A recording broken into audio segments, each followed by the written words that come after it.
Greetings from beautiful Croatia, where I've been talking to you from the last few episodes, actually.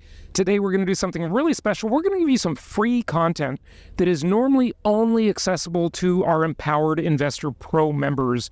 And that is such an important topic. We've been wanting to teach you, and we have been teaching you for maybe 12, 14 years now about self-management. And this takes a deep dive into it. So I think you're really going to like that. That'll be the main part of our show tonight.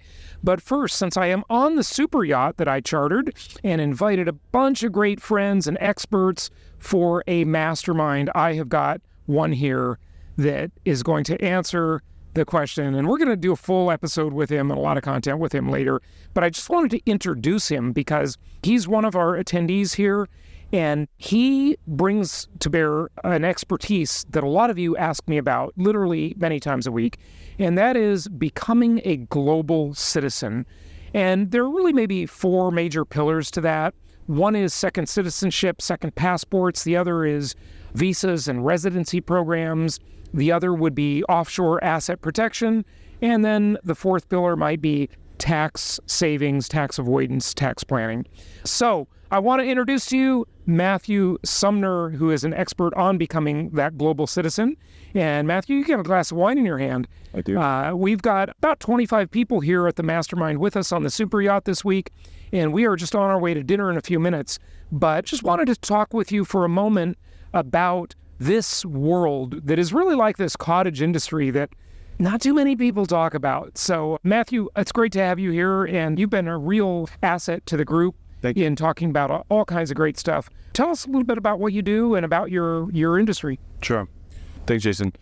So the first thing and the reason why I believe this is so important, considering your options for second citizenship, residency, etc., is just like in your investments, you wouldn't put all your eggs in one basket, right? Because that puts you up for a lot of risk if there's a major decline. So we look at citizenship and residency in the same way. If you have all of your eggs in one basket, if you only have one passport, one residency, then basically that country has a monopoly on you. Right. And whatever comes... That's a good way to look at it. Yeah. The country has a monopoly on you. Yes, and your money, because, with a flip of a switch, they can change the laws, they can impose new taxes, wealth taxes, all sorts of different stuff.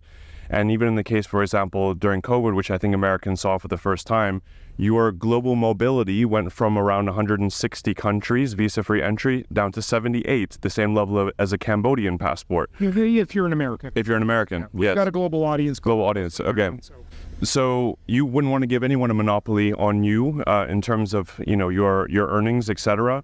And one of the best ways to plan for that, either if you have ancestors who are European or of another nationality, or you want to go the fast route, citizenship, by investment. And of course, there's a few other variations of this, but one of the first core tenets of becoming a global citizen is to make sure that you have your global mobility planned, having residencies, having multiple citizenships. Yeah, and you're doing that yourself extremely well. I mean, you are really following your own advice because you currently live in Milan with your girlfriend who's Italian, and you got her set up in Portugal. Correct. Because it's got better tax treatment. You met her in China. Okay. So, I mean, and I've had Doug Casey on the show many times, as you know, if you've been following my work for any length of time. And Doug Casey talks about being the international man, right? And planting your flag in multiple jurisdictions. I don't know if he calls it the Six Flag Formula or the... flag theory. Flag theory, yeah. Tell us what that is.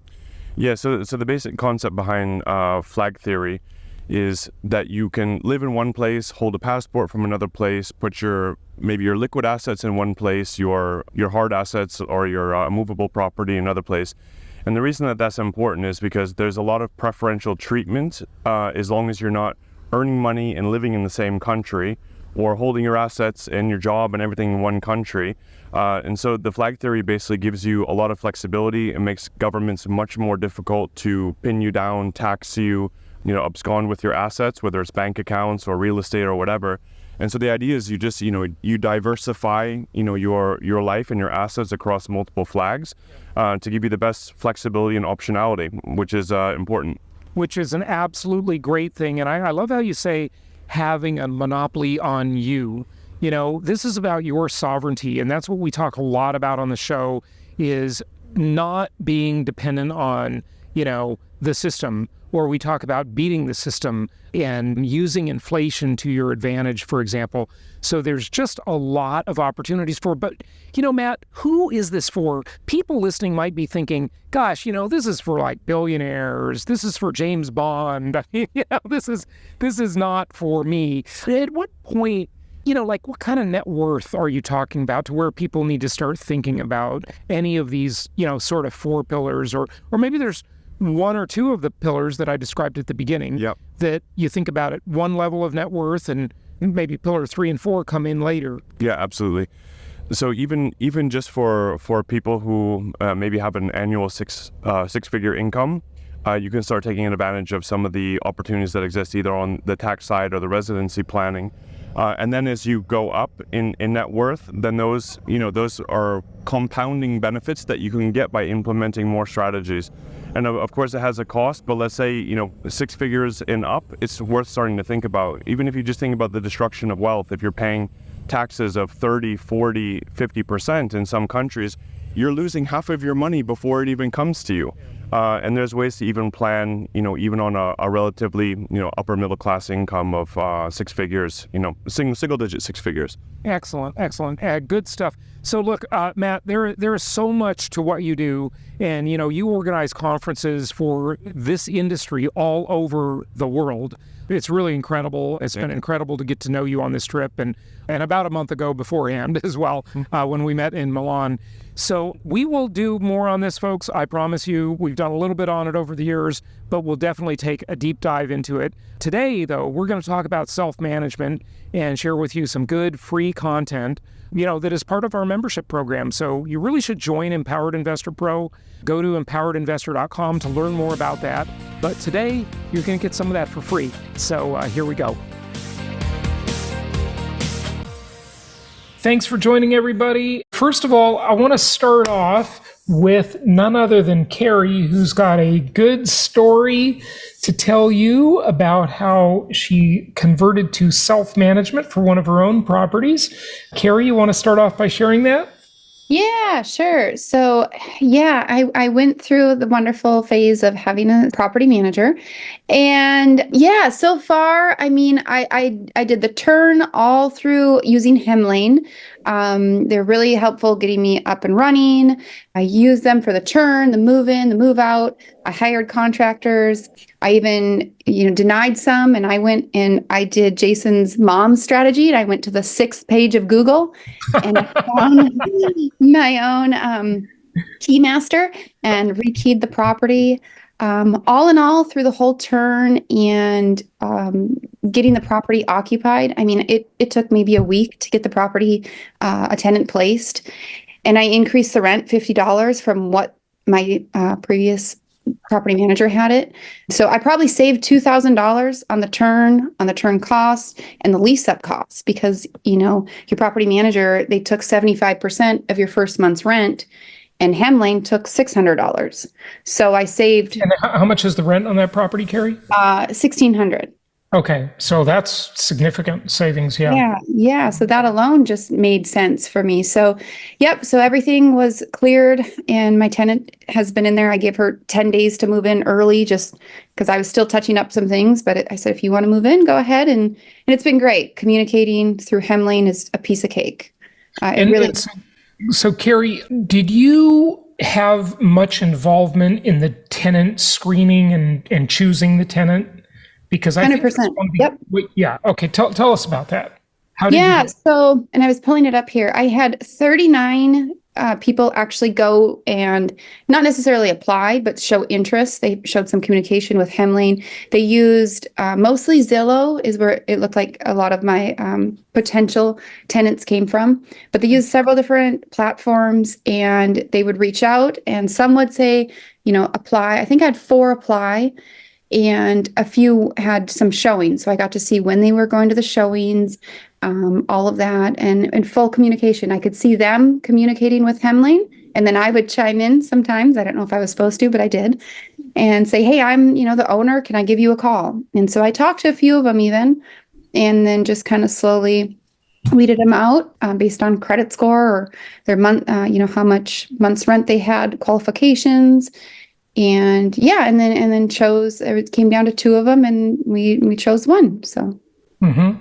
On the credit scores, there's a counterintuitive philosophy, of course, we've all talked about, and that is that you don't want people with exceptionally good credit as your tenants. The common sort of, first level thinking is, yeah, you want, great credit scores. That's going to be a better tenant. But those people tend to move out. They don't stick around too long. So tell me how you turn people down with the credit score or weed it out, you said. Well, let's just say this. I didn't say I took the better credit score, but let's just say, okay, so here it came down to, we'll take a poll about who you guys would take. One was a lower credit score and had HUD voucher. Yep. Brand new to HUD. I've never done it. And through Hemlane, I was like, okay, well, we can work this out. We'll figure it out. So there was that. The other one was a military, good credit, but has a small dog. So does anyone want to take a poll? Who would you pick? Did I make the right decision? Well, so do you have the actual credit scores you can share so we can really quantify? It was 560 and 620. 560 for the HUD, 620 for the military. Okay, wow, 564 is pretty low. Okay, that's low. Now, the military tenants, I have had great experience with military tenants. The only problem is they can break your lease if they're deployed, right? So, you can't, a military person always has the right to break a lease if they're ordered to go elsewhere.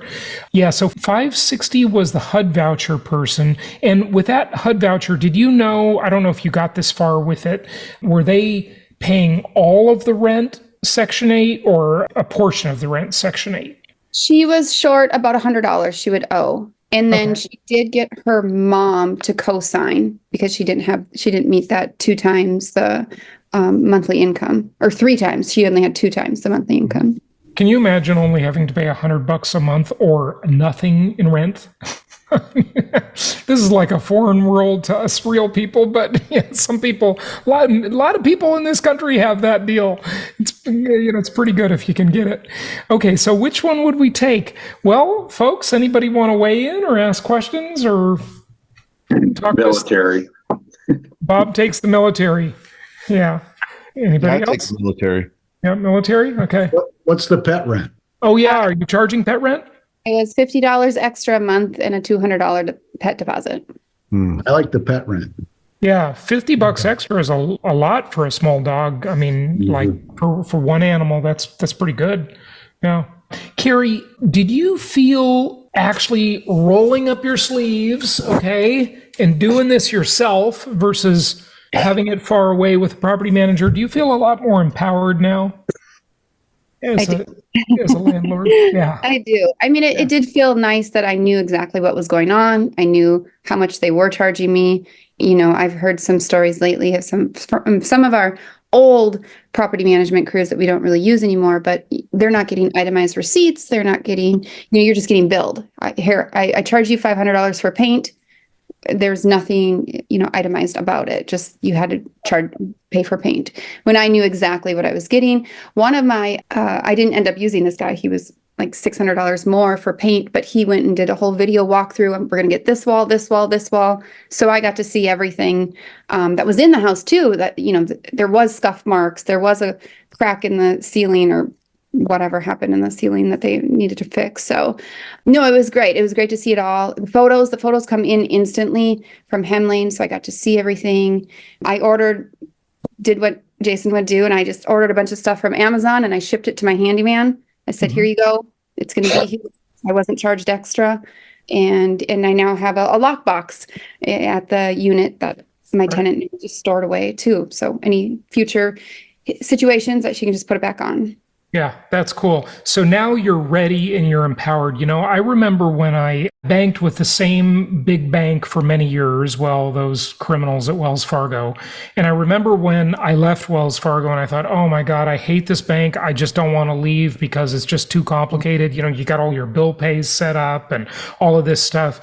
And once I did it and I just bit the bullet, I got all the addresses off the bill pay. I copied and pasted them into a document so I could put them into the new bank, right? And once I did it, I felt like now I'm empowered. I can move banks, right? And, moving banks when you have got a lot of affairs is it's kind of a big deal, right?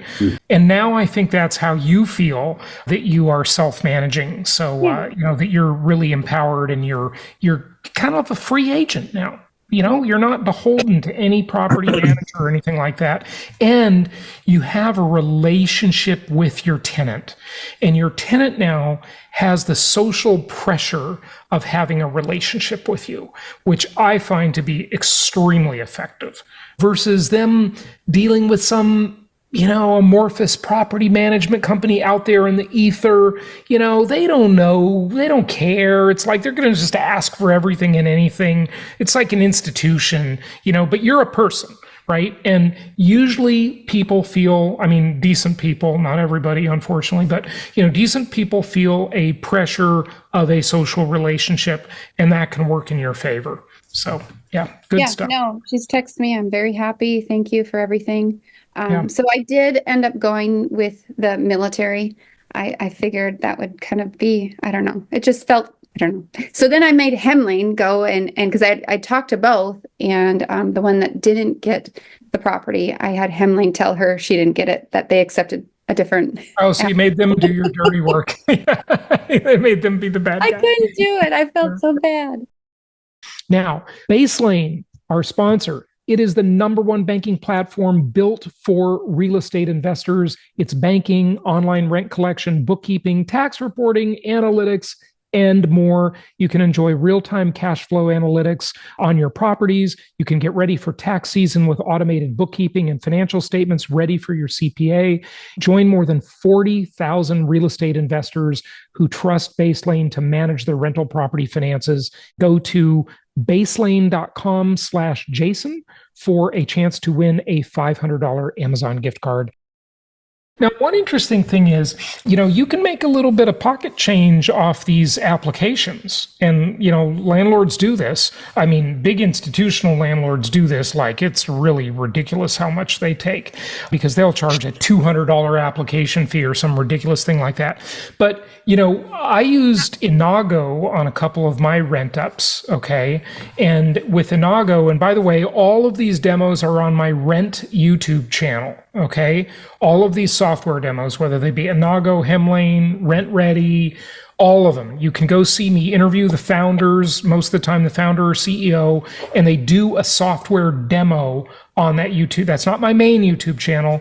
It's my small YouTube channel that is sort of dedicated toward software and technology.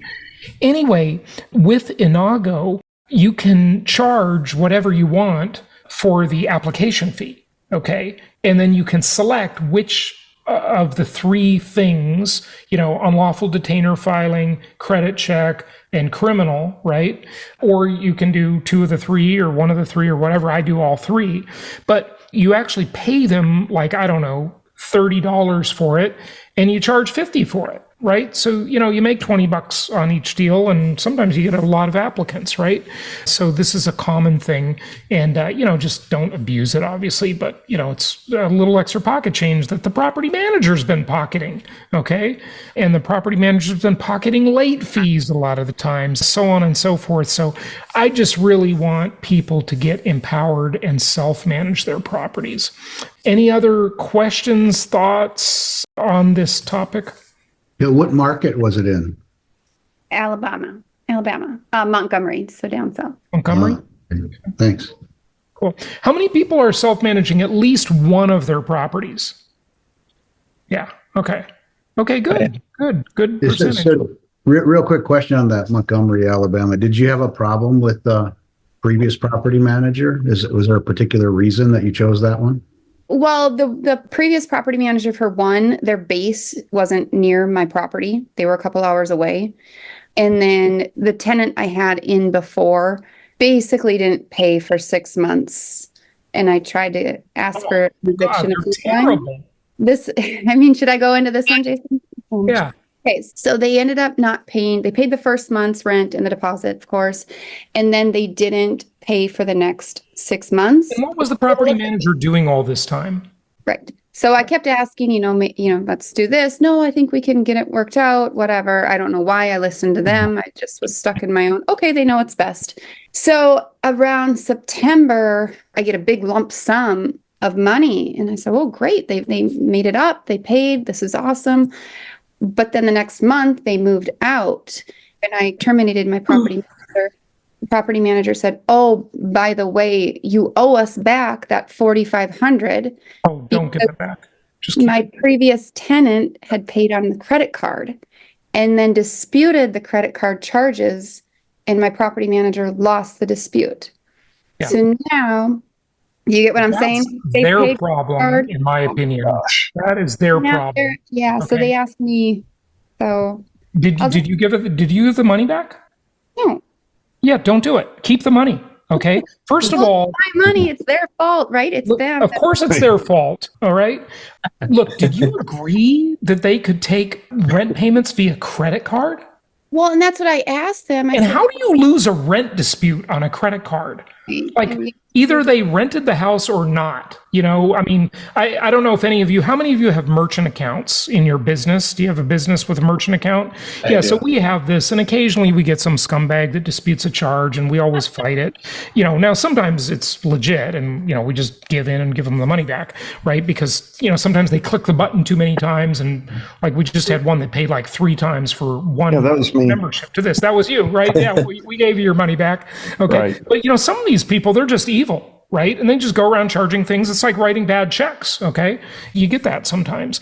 And that's what these tenants did. Maybe if the property manager is being honest with you, right? But did you agree to let them accept rent via credit card? Like rent should not be on a credit card, folks. I guess I'll have to look back. But they said it's common that credit cards, otherwise you wouldn't get rent paid if you didn't accept credit cards. Yeah, I've never accepted a credit card for rent. Okay. And I've had probably now, and this is a guess, but maybe 2,000 tenants or more in my life, in my own properties. Okay. And I've never accepted a credit card ever. All right. So don't take credit cards. That's too easy for them to screw around. But I bet the property manager lost that dispute because they didn't do anything about it. They probably just ignored it, didn't fight it, didn't do what they should have done. And it's their problem. Keep the money, Carrie. Okay. That's what my attorney, Matthias, told me. Just keep the money. Your attorney, Matthias?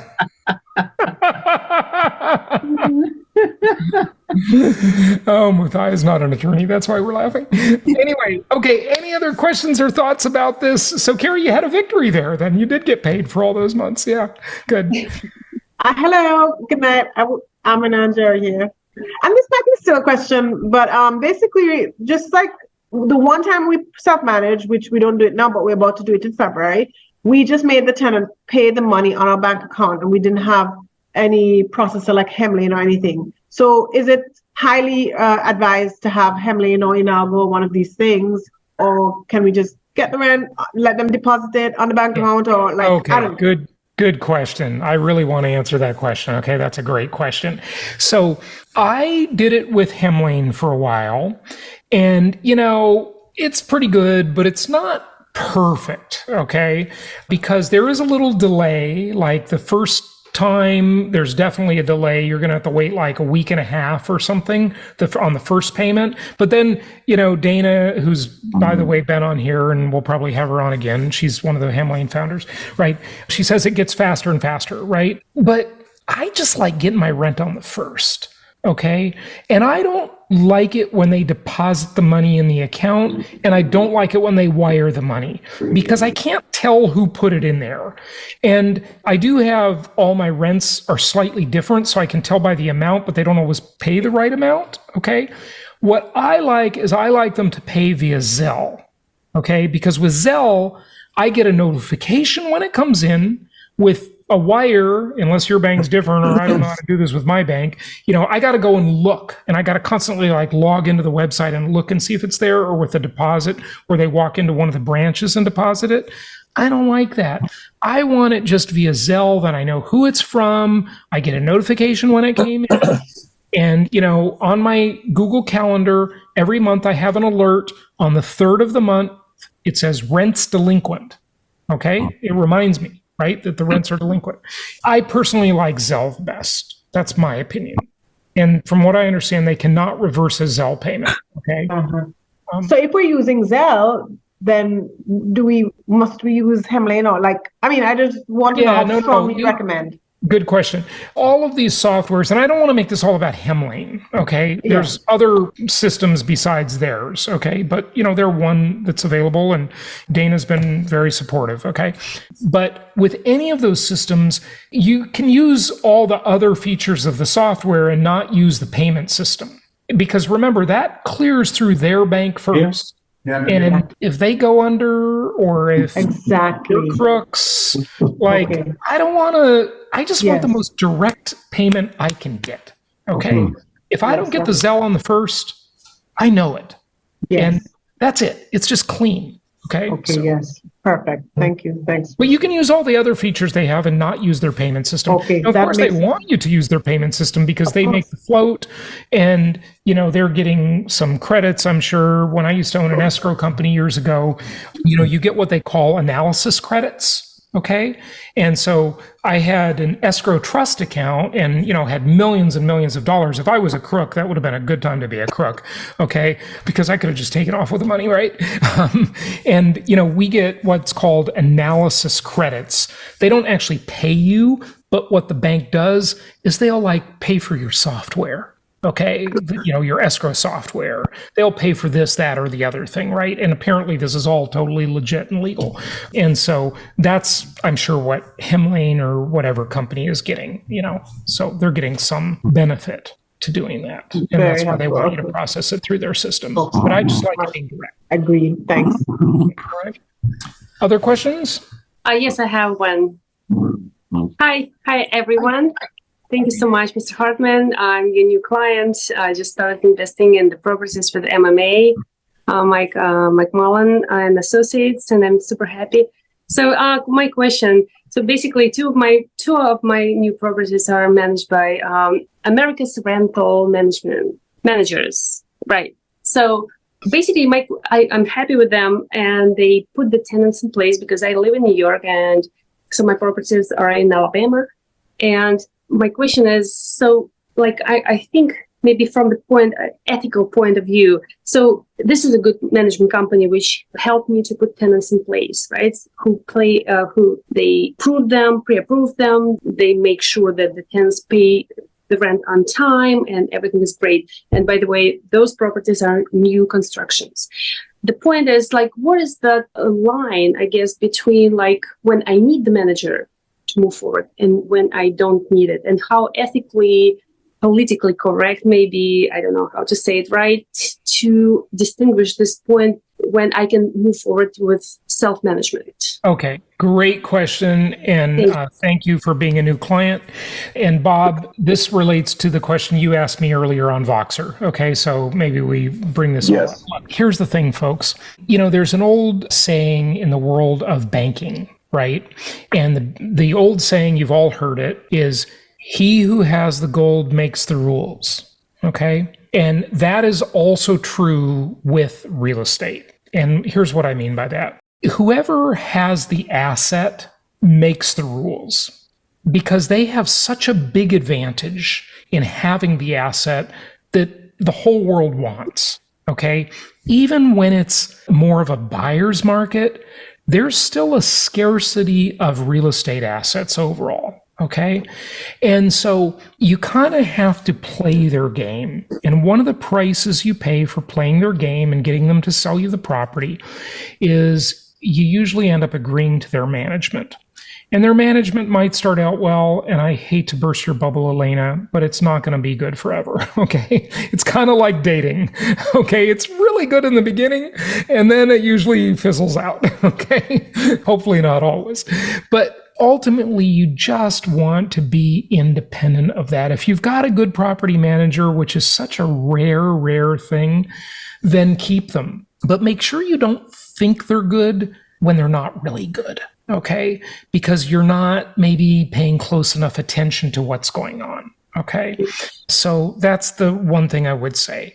So just watch them, evaluate the relationship, and just understand that There are some just like industries, and, this is just my opinion, okay? Argue with me, anybody, if you want to, but, where usually consumers just don't have good experiences with a few different industries, right? I've given the examples on my show, right? Lawyers. Usually people don't have anything good to say about their lawyer, okay? I mean, and definitely not the other side's lawyer, right? Or the legal system in general, right? And then, contractors is another one, right? Whenever you need something done at a property, like, contractors, they're notoriously late, they're notoriously over budget. The same with a lawyer, it's like, it's never cheaper than you expect. It's always much more expensive. The results rarely quite as good as you expect. It's usually worse, right? And that's true with property management too. Most of the time, it's just not good. I mean, look, we've given them the benefit of the doubt so many times over the last 20 years that I've been doing this, working with investors nationwide, that I just kind of given up, honestly. And if you're new to investing, have your manager in the beginning, learn from them, and then gain the power to be independent. And I just bet you a lot of money that you're going to have a better experience self-managing. It's really quite easy. And my argument is less time. Okay, I spend like no time on self-management. When I have a property manager, I got to go argue with a third party who's, got their hand in the cookie jar. Okay, I don't want anybody controlling my rent checks. I just want to get the whole check every month. It's just a funny thing when I self-manage, I always get the full amount. When I have a manager, somehow, some way, I don't know, the property always needs this, that, and the other thing. Somehow I just don't get my checks, right? I don't get my full amount. When I say check, I mean Zelle payment, but you know what I mean. Check is kind of an old-fashioned way to say it. Brett, did you have a thought on that? Thank you so much. I actually went through that, and I got 12 houses through Jason. And Jason, thank you, because I got my first house in 2014. So we're at about 10 years with you now. Like, and you're a rich guy now. Congratulations. Yeah. Well, actually, yeah. You made me a millionaire, and I've never been my whole life, and you actually did it. So you are the guy. I speak very highly of you. Awesome. So, I'm honored. That's awesome. But I feel like you give the best advice. I think it's in your DNA. You just kind of have a good eye for things. So you had said that to self-manage, and I was a little uncomfortable with that at first because it's just like all the unknowns. But what I did after I accumulated a few properties, I just decided to just pick an area because I had like the Deltona, Florida area. Right. And then I had Memphis, and then I went into Alabama. So those are like my three areas, because you say kind of do like three markets, right? So I said, I'm just going to do one thing at a time. And as I grow with that, I'm going to go deep. And then after I get in deep, I'm going to go wide. Perfect. And that's what I did. Great idea. So you do one market, you do all of your properties in that one market, and then you do another market. Yeah. Yeah. Then I started to see clearly what I needed to do. And I had my own system, and I would kind of do my own spreadsheets. I just do Google Sheets for my expenses, and I do cash flow, and I just create all my formulas. That took a little time, but I have my own way of doing it. I would just call you're going to need probably like an electrician and an appliance guy, maybe like a septic person if you got like a septic, city's always better, right? Just your basic contractors, and talk to 3 of them or 4 of them and just get a spreadsheet, commit to yourself. It's an investment of your time. And I would just kind of price out. I would say, hey, even if I didn't need work, I would say, I'm looking for someone. I have a few properties here, and I'm looking for a handyman. Can you tell me like what you charge and how you do it? And I would just kind of, you'd be surprised. Like some of them don't really tell you till later on in the conversation, like, oh, there's a travel fee or here. And I'm like, I didn't know there were travel fees for contractors, but there is for some places, But some are just very upfront, and those are the kind of the ones that I like. But that's what I did. And then after like a year or two went by, I could tell which ones are more like prompt, good. You just learn, and then now you have a relationship and it just sticks. And then once you get that, you just go to the next market. It's easier, Right. But Brett, it's even easier than that. Where are you sourcing your contractors from? Your maintenance people? Yeah, I go online. Also, too, is I know you could do it. You can kind of look at reviews off of what's that website? Yelp. Was it Yelp? There was another one too, just for contractors. Yeah, that you can kind of see. TaskRabbit. Yeah. I would just go on Google a lot and then just look at reviews, but I would kind of watch how far the reviews go back from the current date. Because when you see chunks of reviews done, like you can see 25 reviews done in like the same time span, like 2 months, they're all like friends and family, Probably a scam. Yeah. Yeah, Sure. yeah. But look, it's better than what you're going to get from the property manager. Because with the property manager, you have only their review, and their review might be, unduly influenced by the fact that they're getting kickbacks from them, right? So Exactly. It's so easy. You are so empowered to just go directly nowadays. It's so easy to go to TaskRabbit.com, Thumbtack.com, Yelp. I mean, Yelp has a whole thing now where you just fill out the work order on their website. It's so easy. Oh, really? Unbelievable. And TaskRabbit, it takes like a minute. It's so quick. It's just easy. The stuff's easy nowadays, folks. It wasn't always that way. Okay. I mean, now you're just much more empowered than you used to be. Okay. And you get to know what things are worth, what they cost, what's, when someone's scamming you, when they're not. And it's just easy. Like you never have to even talk to these people. You just do it through the interface on the site. And it's just super quick, a couple keystrokes and you're taken care of. So you're empowered. Okay.